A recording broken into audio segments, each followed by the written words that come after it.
প্রিয় শিক্ষার্থী বন্ধুরা, আমি সাদ্দাম স্যার আজকে তোমাদের সামনে আলোচনা করব একাদশ দ্বাদশ শ্রেণীর হিসাব বিজ্ঞান দ্বিতীয় পত্রের দশম অধ্যায় ব্যবস্থাপনা হিসাব বিজ্ঞান সম্পর্কে। এটি ছাত্রছাত্রীদের জন্য অত্যন্ত গুরুত্বপূর্ণ একটি অধ্যায়, কেননা ব্যবসা প্রতিষ্ঠানের বিভিন্ন সিদ্ধান্ত গ্রহণে এই অধ্যায়টি ব্যবহৃত হয়ে থাকে। তাছাড়া এই অধ্যায় থেকে বোর্ড পরীক্ষায় একটি সৃজনশীল প্রশ্ন আসে এবং উদ্দীপকটি খুব ছোট হয়ে থাকে, এর উত্তরটাও ছোট হয়ে থাকে, যার জন্য স্টুডেন্টরা খুব সহজেই এই অধ্যায়টি থেকে 10 মার্ক অর্জন করতে পারে। তাছাড়া এই অধ্যায় পারতে হলে অন্য কোনো অধ্যায়ের সহযোগিতা দরকার পড়ে না, মানে অন্য কোনো অধ্যায়ের সাথে এই অধ্যায়ের কোনো মিল নাই। হ্যাঁ, এবং এই অধ্যায় পারতে হলে আলাদা কোনো বেসিক দরকার পড়ে না। 9-10 এর কোনো অধ্যায়ের সাথেও এই অধ্যায় কানেক্টেড না হওয়ার কারণে দুর্বল স্টুডেন্টরা এই অধ্যায়টি খুব সহজে আয়ত্তে আনতে পারে এবং 10টা নাম্বার অর্জন করতে পারে, যার জন্য A+ পাওয়াটা খুব সহজ। আর তাছাড়া A+ পাইতে হইলে আমাদের ছোট ছোট অঙ্কগুলোই আমাদের আগে আনসার করতে হবে অল্প সময়ে, কেননা আর্থিক বিবরণী যখন আমরা করব তখন অনেক সময় চলে যাবে এখানে। তাই আমরা এই সময়কে তাই আমরা অল্প সময়ে খুব ফুল মার্ক আনসার করার জন্য এই টাইপের অধ্যায়গুলো আমাদেরকে বাছাই করা প্রয়োজন। তো চলো বন্ধুরা, এখন দেখা যাক আমরা ব্যবস্থাপনা হিসাব বিজ্ঞান জিনিসটা কি। ব্যবস্থাপনা হিসাব বিজ্ঞান হলো মূলত একটি ব্যবসা প্রতিষ্ঠানের যাবতীয় কার্যাবলী রয়েছে, যেমন পরিকল্পনা, সংগঠন, নির্দেশনা, নেতৃত্ব, তারপর রয়েছে প্রেষণা ইত্যাদি সুষ্ঠুভাবে সম্পন্ন করার জন্য হিসাব বিজ্ঞান তথ্যের প্রয়োগই হলো ব্যবস্থাপনা হিসাব বিজ্ঞান। তো চলো দেখা যাক এই অধ্যায়টির মধ্যে কি কি টপিকস আলোচনার মতো আছে, যা যা আলোচনা করার মতো। 1. বাজেট। 2. সমচ্ছেদ বিন্দু, এর অপর নাম ব্রেক ইভেন পয়েন্ট অথবা সমচ্ছেদ বিক্রয়। 3. নিরাপত্তা প্রান্ত। 4. মুনাফার পরিমাণ, এর অপর নাম পরিচালন মুনাফা, মুনাফা অথবা বিশদ আয় বিবরণী। তো এই 4টা টপিকস এর মধ্যে বাজেট টপিকসটা বোর্ড পরীক্ষায় আসে না। বাজেট টপিকসটা থেকে বোর্ড পরীক্ষায় কোনো প্রশ্ন না আসার কারণে আমরা বাজেট টপিকসটা আলোচনা করব না। দেন সমচ্ছেদ বিন্দু কি?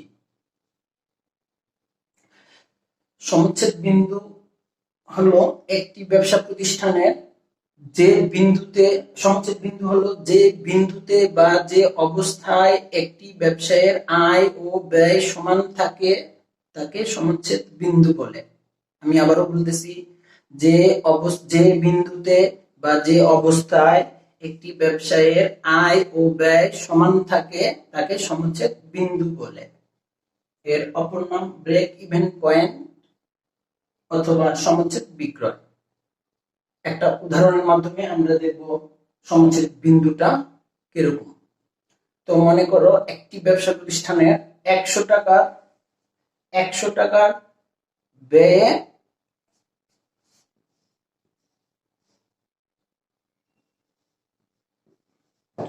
ক্রয় 100 টাকা,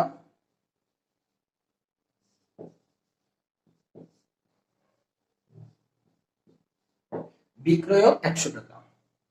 তো ক্রয় বলতে এখানে ব্যয়,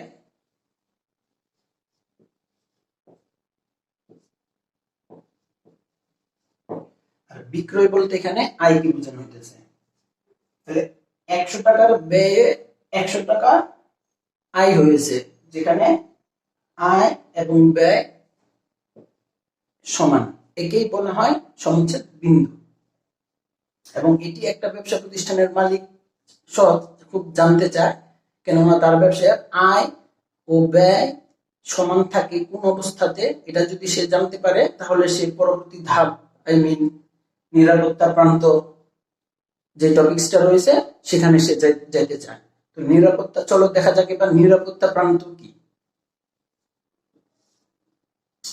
নিরাপত্তা প্রান্ত হলো সমচ্ছেদ বিন্দু থেকে যে পরিমাণ বেশি বিক্রয় করা হয় তাকে নিরাপত্তা প্রান্ত বলে। আমি আবারও বলতেছি, সমচ্ছেদ বিন্দু বা সমচ্ছেদের অবস্থা থেকে যে পরিমাণ বেশি বিক্রয় করা হয় তাকে নিরাপত্তা প্রান্ত বলে। একটি উদাহরণ, 100 টাকার ব্যয়ে 100 টাকার আয়, যেটাকে বলা হয় সমচ্ছেদ বিন্দু। আর এবার যদি হয় 100 টাকার ব্যয়ে 100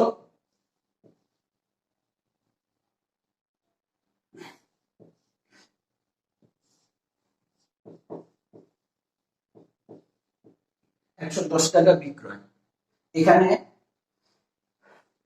সমচ্ছেদ বিন্দু ছিল 100 টাকার ব্যয়ে 100 টাকা আয়।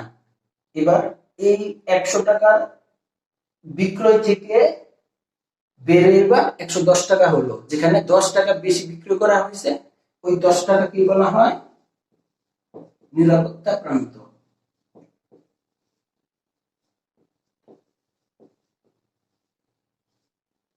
নিরাপত্তা প্রান্ত। তো একটি ব্যবসার মালিক অবশ্যই চায় তার নিরাপত্তা প্রান্তের পরিমাণ বাড়াইতে। একটি ব্যবসা প্রতিষ্ঠানের নিরাপত্তা প্রান্ত যত বেশি হবে, যত বড় হবে, ওই ব্যবসাটি ততই ভালো দিক নির্দেশ করে। তো এই নিরাপত্তা প্রান্ত 4টি উপায়ে বাড়ানো যায় বা বৃদ্ধি করানো যায়। 1. স্থায়ী ব্যয় হ্রাসকরণের মাধ্যমে। 2. পরিবর্তনশীল ব্যয় হ্রাসকরণের মাধ্যমে। 3. বিক্রয় মূল্য বৃদ্ধিকরণের মাধ্যমে। 4. পণ্যের উৎপাদন ও বিক্রয় বৃদ্ধির মাধ্যমে। এই 4টি উপায়ে নিরাপত্তা প্রান্ত বাড়ানো যায়।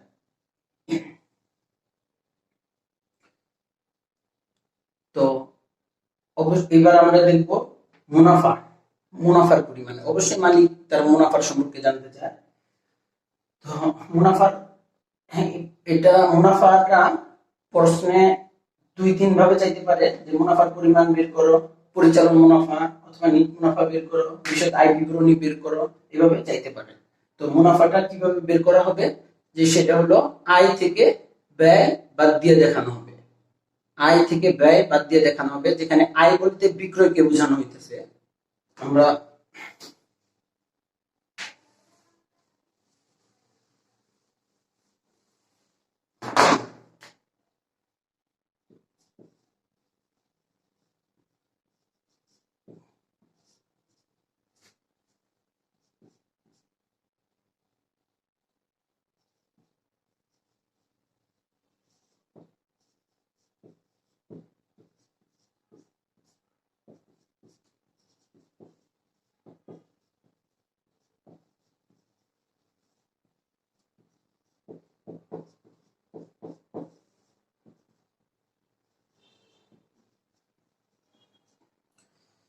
বিক্রয় নামক আয় থেকে স্থায়ী ব্যয় ও পরিবর্তনশীল ব্যয় বাদ দিলেই মুনাফার পরিমাণটা বের হয়ে যাবে। তো এখন ছাত্রছাত্রীদের একটি প্রশ্ন, স্থায়ী ব্যয় কি? বিক্রয় তো আমরা বুঝি, স্থায়ী ব্যয়টা কি, পরিবর্তনশীল ব্যয়টা কি? তো দেখা যাক স্থায়ী ব্যয় কি। স্থায়ী ব্যয় হলো একটি ব্যবসা প্রতিষ্ঠানের উৎপাদনের পরিমাণ হ্রাস বৃদ্ধির সাথে যে ব্যয় পরিবর্তন হয় না তাকে স্থায়ী ব্যয় বলে। আবারও বলতেছি, একটি ব্যবসা প্রতিষ্ঠানের উৎপাদনের পরিমাণ হ্রাস বৃদ্ধির সাথে যে ব্যয় কোনো পরিবর্তন হয় না, স্থির থাকে, তাকে স্থায়ী ব্যয় বলে। যেমন অফিসের ভাড়া, কর্মচারীর বেতন, এগুলো স্থির থাকে। উৎপাদন বাড়ুক বা কমুক, অফিসের ভাড়া সেম থাকে, কর্মচারীর বেতনও একই থাকে, কোনো পরিবর্তন হয় না। আর পরিবর্তনশীল ব্যয় হলো উৎপাদনের পরিমাণ হ্রাস বৃদ্ধির সাথে যে ব্যয় পরিবর্তিত হয় তাকে পরিবর্তনশীল ব্যয় বলে। আমি আবারও বলতেছি, উৎপাদনের পরিমাণ হ্রাস কিংবা বৃদ্ধির সাথে যে ব্যয় উঠানামা করে বা পরিবর্তন হয় তাকে পরিবর্তনশীল ব্যয় বলে। যেমন কাঁচামাল ক্রয়, আমি কম কাঁচামাল কিনলে কম ব্যয় হবে, কম খরচ হবে, বেশি কাঁচামাল কিনলে বেশি খরচ হবে। শ্রমিকের মজুরি, শ্রমিক প্রত্যক্ষভাবে কম উৎপাদন করলে তাকে কম টাকা দিব, বেশি উৎপাদন করলে তাকে বেশি টাকা দিতে হবে। তো আবার জ্বালানি খরচ, এগুলো উৎপাদনের পরিমাণ কম অথবা বাড়ার সাথে এগুলোরও হ্রাস বৃদ্ধি ঘটে, তাই এদেরকে বলা হয় পরিবর্তনশীল ব্যয়। তো এখন আমরা এই অধ্যায়ের গাণিতিক সমস্যাগুলো সলভ করব, এবং গাণিতিক সমস্যাগুলো সলভ করার আগে কিছু সূত্র আমাদের জেনে রাখা দরকার। সমচ্ছেদ বিন্দুর সূত্র, নিরাপত্তা প্রান্তর সূত্র, মুনাফার পরিমাণের সূত্র, এই তিনটা টপিক্সের সূত্র আমি শর্ট করে, অনেক বইয়ের মধ্যে অনেক সূত্র, আর সেগুলো থেকে আমি শর্ট করে ছোট ছোট করে দুইটা তিনটা, এখানে সমচ্ছেদ বিন্দুর সূত্র হলো তিনটা, নিরাপত্তা প্রান্তর দুইটা, মুনাফার পরিমাণ, এরকম ভাবে শর্ট করে খুব অল্প সূত্রের মধ্যে আমি আটকে ফেলেছি, যাতে বোর্ড পরীক্ষার প্রশ্নগুলো দেখা এখানে সূত্রগুলো বানানো হয়েছে। তো যাতে খুব ছাত্ররা খুব সহজেই এই অধ্যায়টাকে সমাধান করতে পারে, খুব সহজে যেতে আয়ত্তে নিয়ে আসতে পারে, খুব সহজে যেতে শেষ করতে পারে। এই জন্য এই অধ্যায়গুলো, এই টপিক্সের সূত্রগুলোকে অ্যানালাইসিস করে শর্ট করা হয়েছে, এবং এই সূত্রগুলো এখন লিখবো। এখন লেখার পর তারপরে আমরা ইনশাআল্লাহ তাআলা অঙ্কে যাব, গাণিতিক সমস্যা সমাধানে যাব। তার আগে তোমরা আমি সূত্রগুলো লেখার পর তোমরা খাতার মধ্যে সূত্রগুলো সিরিয়াল অনুযায়ী তোমরা নিজেরা লিখে নাও। শিক্ষার্থী বন্ধুরা, এখন তোমাদের সামনে এই অধ্যায়ের সূত্রসমূহ আলোচনা করা হলো। তো আমাদের সূত্রসমূহের টপিক ছিল তিনটা: সমচ্ছেদ বিন্দু, নিরাপত্তা প্রান্ত এবং মুনাফার পরিমাণ। তো এই তিনটার প্রথম টপিক হলো সমচ্ছেদ বিন্দু, যা তোমাদের সামনে এখন লেখা হলো। সূত্রসমূহ: সমচ্ছেদ বিন্দু মোটামুটি 1, 2, 3 তিনটা সূত্র দ্বারা আমরা গ আর ঘ নাম্বার প্রশ্নের সমাধান করতে পারবো ইনশাআল্লাহ তাআলা। এবং ক নাম্বার প্রশ্নে সাধারণত আইসা থাকে এরকম দুইটা সূত্র হলো 4 নাম্বার এবং 5 নাম্বারটা।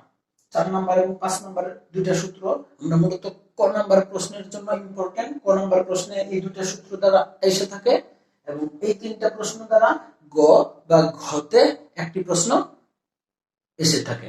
তো এই তিনটা সূত্র এখন আমরা দেখি। 1, সমচ্ছেদ বিন্দু একক, উপরে স্থায়ী ব্যয় ভাগ একক প্রতি বিক্রয় মূল্য মাইনাস একক প্রতি পরিবর্তনশীল ব্যয়। 2, সমচ্ছেদ বিন্দু টাকা। অনেক সময় বলে যে সমচ্ছেদ বিন্দুর টাকা বের করো, তখন সমচ্ছেদ বিন্দুর যে এককের যে ফলাফলটা বের হবে, সেই সমচ্ছেদ বিন্দুর এককটাকে একক প্রতি বিক্রয় মূল্য দিয়ে গুণ দিলেই সমচ্ছেদ বিন্দুর টাকা বের হয়ে যাবে। 3, অনেক সময় প্রতিষ্ঠান বলে যে এত টাকা মুনাফা করতে গেলে কত একক বিক্রি করতে হবে। আবার বলতেছি, অনেক সময় একটি ব্যবসা প্রতিষ্ঠান জানতে চায় যে এত টাকা মুনাফা করতে গেলে কত একক বিক্রি করতে হবে। খুব ভালো একটা জিনিস এটা। তো এটাকে বলা হয় মুনাফার টার্গেট। এতটা মুনাফার একটা টার্গেট দিয়ে দিবে প্রতিষ্ঠান, যে এত টাকা মুনাফা করতে গেলে মুনাফার টার্গেট এত টাকা মুনাফা, এরকম যখন বলা থাকবে তখনই আমরা প্রয়োজনীয় বিক্রয় একক এই সূত্রটা আমরা লিখবো। তো এখানে মুনাফার টার্গেটের কথাটা তখন লিখবো না, জাস্ট প্রয়োজনীয় বিক্রয় একক এই কথাটা লিখবো। আর মুনাফা টার্গেটটা এটা সূত্রের পাশে আমি নিজে থেকে দিয়ে দিয়েছি, যাতে প্রশ্নটা দেখলে আমাদেরকে মনে পড়ে যে এই 3 নাম্বার সূত্রটা হবে। তো মুনাফার টার্গেটে প্রয়োজনীয় বিক্রয় একক প্রথম সূত্রটার মতো, উপরে স্থায়ী ব্যয়ের সাথে মুনাফা প্লাস করে দিব, আর ভাগ একক প্রতি বিক্রয় মূল্য মাইনাস একক প্রতি পরিবর্তনশীল ব্যয়। তো আমি যেই সূত্রগুলো এখন আলোচনা করলাম, তিনটা সূত্র, এই তিনটা সূত্রের যে স্থায়ী ব্যয়, একক প্রতি বিক্রয় মূল্য, একক প্রতি পরিবর্তনশীল ব্যয়, মূলত মুনাফা, এগুলো মূলত উদ্দীপকে দেওয়া থাকবে, আমরা দেখে দেখে জাস্ট বসাই দিব, হয়ে যাবে ইনশাআল্লাহ তাআলা। আর ক নাম্বার প্রশ্নে এসে থাকে এরকম দুইটা প্রশ্ন খুব ইম্পর্টেন্ট, দুইটা সূত্র খুব ইম্পর্টেন্ট। 4 নাম্বার সূত্রটা এই যে এখানে লেখা আছে ক নাম্বার, এই যে ক নাম্বার, একক প্রতি অনুদান প্রান্ত অথবা একক প্রতি কন্ট্রিবিউশন মার্জিন, একক প্রতি অনুদান প্রান্ত অথবা একক প্রতি কন্ট্রিবিউশন মার্জিন অথবা একক প্রতি দত্তাংশ, একই কথা, তিন ভাবে চাইতে পারে। একক প্রতি অনুদান প্রান্ত, একক প্রতি কন্ট্রিবিউশন মার্জিন, একক প্রতি দত্তাংশ নির্ণয় করো। তখন কি হবে? জাস্ট একক প্রতি বিক্রয় মূল্য মাইনাস একক প্রতি পরিবর্তনশীল ব্যয়, প্রথম সূত্রের নিচের লাইনটার মতো, একক প্রতি বিক্রয় মূল্য মাইনাস একক প্রতি পরিবর্তনশীল ব্যয়। আবার যদি বলে যে অনুদান প্রান্ত অনুপাত অথবা কন্ট্রিবিউশন মার্জিন অনুপাত অথবা দত্তাংশ অনুপাত বের করো, তাহলে একক প্রতি বিক্রয় মূল্য মাইনাস একক প্রতি পরিবর্তনশীল ব্যয়, এটার মতনই, জাস্ট একক প্রতি বিক্রয় মূল্যটা দিয়া ভাগ দেব লাস্টে গুণন 100, কেননা অনুদান প্রান্ত অনুপাতটা পার্সেন্টেজ আকারে আসবে, হার আসবে, তাই শতকরা হারে আসবে, তাই গুণন 100। তো এই সব টপিকস গুলো, এই সব সূত্রের যে মানটা, এগুলো উদ্দীপকে দেওয়া থাকবে, আমরা দেখে দেখে বসাবো ইনশাআল্লাহ তাআলা। গ নম্বরের জন্য একটা প্রশ্ন পেয়ে গেলাম, গ নম্বরের জন্য একটা আনসার পেয়ে গেলাম, আর ক নম্বরের জন্য আমরা একটা আনসার পেয়ে গেলাম এই 5টা সূত্র দ্বারা। এখন আমরা দেখবো, আবারও বলতেছি, আমরা সমচ্ছেদ বিন্দুর সূত্রগুলো দেখব, নিরাপত্তা প্রান্ত সূত্রগুলো দেখব, দেন আমরা মুনাফার পরিমাণের সূত্রগুলো দেখব। তো এই 3টা সূত্রের মধ্যে আমরা এখন সমচ্ছেদ বিন্দুর সূত্রগুলো কমপ্লিট করলাম। এখন আমরা দেখব নিরাপত্তা প্রান্তের সূত্রগুলি কিরকম। নিরাপত্তা প্রান্তের সূত্র মূলত দুইটা সূত্র দ্বারা বোর্ড পরীক্ষার মধ্যে আইসা থাকে যে প্রশ্নগুলো আছে, এগুলো সলভ করা যাবে ইনশাআল্লাহ তাআলা। আর এখানে সমচ্ছেদ বিন্দুর এই 5টা সূত্র দ্বারা বোর্ড পরীক্ষার যে প্রশ্নগুলো এসেছে, বিগত 15 সাল, 16 সাল, 17, 18, 19 সালে যে প্রশ্নগুলো এসেছে, ওই প্রশ্নগুলো এই 3টা এবং এই 2টা, এই 5টা সূত্র দ্বারা সলভ করা যাবে ইনশাআল্লাহ তাআলা। এখন আমরা দেখব নিরাপত্তা প্রান্ত, এটার সূত্র 2টা। এবার 3টি টপিকসের 2 নাম্বার টপিকস নিরাপত্তা প্রান্ত এর 2টি সূত্র। এক, নিরাপত্তা প্রান্ত প্রকৃত বিক্রয় মাইনাস সমচ্ছেদ বিক্রয়, যেখানে প্রকৃত বিক্রয় উদ্দীপকে দেওয়া থাকবে আর সমচ্ছেদ বিক্রয় আমাদেরকে বের করে নিতে হয়, অথবা উদ্দীপকে দেওয়া থাকলে তো ভালোই। 2, নিরাপত্তা প্রান্ত অনুপাত প্রকৃত বিক্রয় মাইনাস সমচ্ছেদ বিক্রয়, জাস্ট প্রকৃত বিক্রয়টা দিয়া, এই প্রকৃত বিক্রয় প্রথমে লিখছিলাম, সেই প্রকৃত বিক্রয়টা দিয়া ভাগ দিব, গুণন 100। এটাও একটা কথা জেনে রাখো, অনুপাত বললে সেটা শতকরা হারে দেখাতে হবে, তাই গুণন 100 হবে আর ভাগ প্রকৃত বিক্রয় হবে। তো এই গেল নিরাপত্তা প্রান্তের 2টি সূত্র। এবার 3 নাম্বার টপিকস মুনাফার পরিমাণ।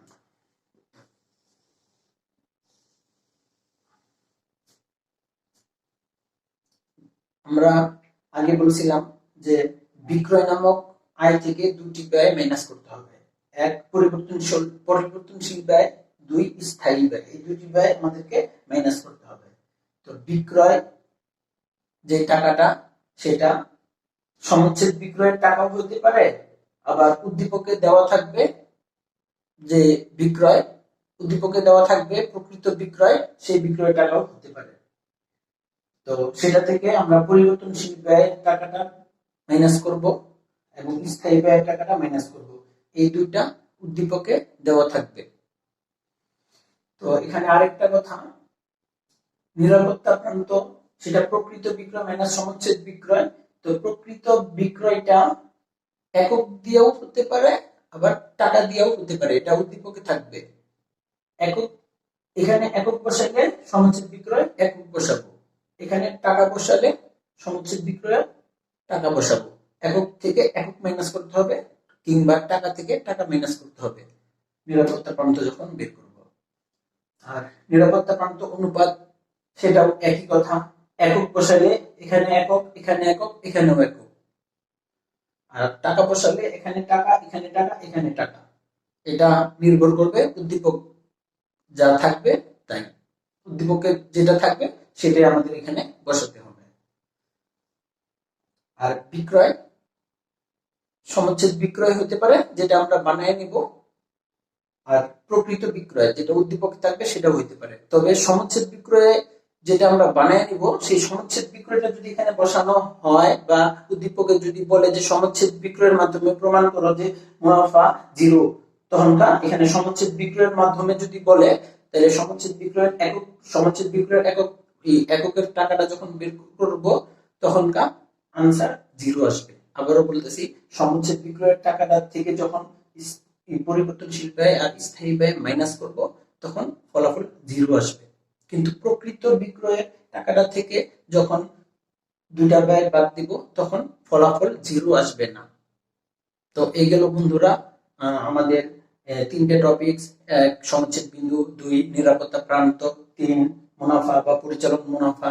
এই 3টা টপিক্সের সূত্রসমূহ এখন তোমাদের সামনে আমি ধারাবাহিকভাবে আলোচনা করলাম। এখন প্লিজ তোমরা দয়া করে এই সূত্রগুলো খাতার মধ্যে উঠায় নাও, লিখে নাও, ধারাবাহিকভাবে সাজানো। সমচ্ছেদ বিক্রয় যেখানে ছিল 3টা সূত্র এবং ক নাম্বারের জন্য 2টা, 5টা, টোটাল 5টা সমচ্ছেদ বিন্দুর সূত্র 5টা, নিরাপত্তা প্রান্ত সূত্র 2টা, 7টা এবং মুনাফার সূত্র 1টা। এই 8টা সূত্র দ্বারা এই অধ্যায়ের যতগুলি বোর্ড প্রশ্ন আছে 15, 16, 17, 18, 19 পর্যন্ত বোর্ড প্রশ্নগুলো সলভ করা যায় টেস্ট পেপার থেকে। ওইগুলো অ্যানালাইসিস করে এই 8টা সূত্র বানানো হয়েছে। দয়া করে তোমরা এই 8টা সূত্র আগে খাতাতে উঠায় নাও, দেন তোমরা এখন আমার সাথে গাণিতিক সমস্যার সমাধান করবা। গাণিতিক সমস্যার সমাধান করার সময় অবশ্যই বোর্ড প্রশ্নগুলো আমরা সমাধান করব। বোর্ড প্রশ্নগুলো যখন আমি সমাধান করব তোমরা ওই বোর্ড প্রশ্নগুলো তোমাদের সামনে নিবা, যে বোর্ড করব সেই বোর্ডের নামটা বললে তোমরা সেই বোর্ডের প্রশ্নটা বের করার সামনে নিবা এবং পাশাপাশি সূত্রগুলি সামনে নিবা এবং সূত্রগুলি চেষ্টা করো সূত্রগুলি আমি সলভ করার আগে, আমি সমাধান করার আগে যেন তোমরা সূত্র সমূহ মুখস্থ করে নিতে পারো।